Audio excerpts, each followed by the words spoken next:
మీ జగన్ ఇవి మాత్రమే కాకుండా మరికొన్ని విషయాలను కూడా మీ అందరి దృష్టికి తీసుకొని రావాలనుకుంటున్నాను. మిమ్మల్ని అందరినీ కూడా ఆలోచన చేయమని కోరుతా ఉన్నాను. చంద్రబాబుకు నా మీద కోపం వచ్చినప్పుడల్లా చంద్రబాబు నాయుడు గారి నోట్లో నుంచి కొన్ని మాటలు వస్తూ ఉంటాయి. పులివెందులను, కడపను తిడతాడు, చివరికి రాయలసీమను కూడా తిడుతూ ఉంటాడు అప్పుడప్పుడు.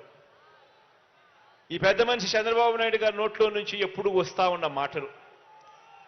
కానీ అందుకు భిన్నంగా మీ జగన్ ఏనాడు కూడా ఇక్కడి ప్రజల్ని కానీ, కుప్పం నియోజకవర్గాన్ని కానీ ఏనాడు మీ జగన్ ఒక్క మాట అనలేదు. పైగా మిమ్మల్ని గుండెల్లో పెట్టుకుని మంచి చేస్తా ఉన్నది మీ బిడ్డ అని చెప్పి కూడా చెప్పడానికి గర్వపడతా ఉన్నాను.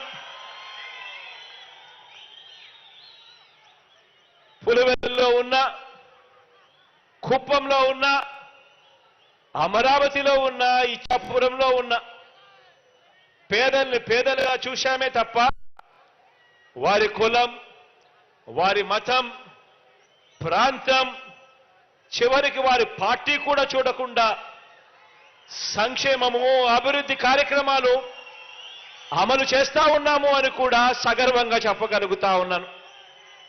గత ఎన్నికల్లో చంద్రబాబుకు ఓటు వేసిన కుప్పంలో ఉన్న పేదవాళ్ళందరినీ కూడా ఇవాళ చెప్తా ఉన్నా, మీరందరూ కూడా నా వాళ్ళే అని కూడా ఈ సందర్భంగా గర్వంగా కూడా చెప్తా ఉన్నాను.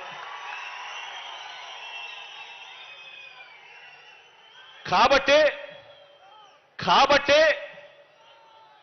బాబుకు మించి, కాబట్టే చంద్రబాబు గారికి మించి ఆయన 14 సంవత్సరాలు ఆయన ముఖ్యమంత్రిగా పరిపాలన చేశారు.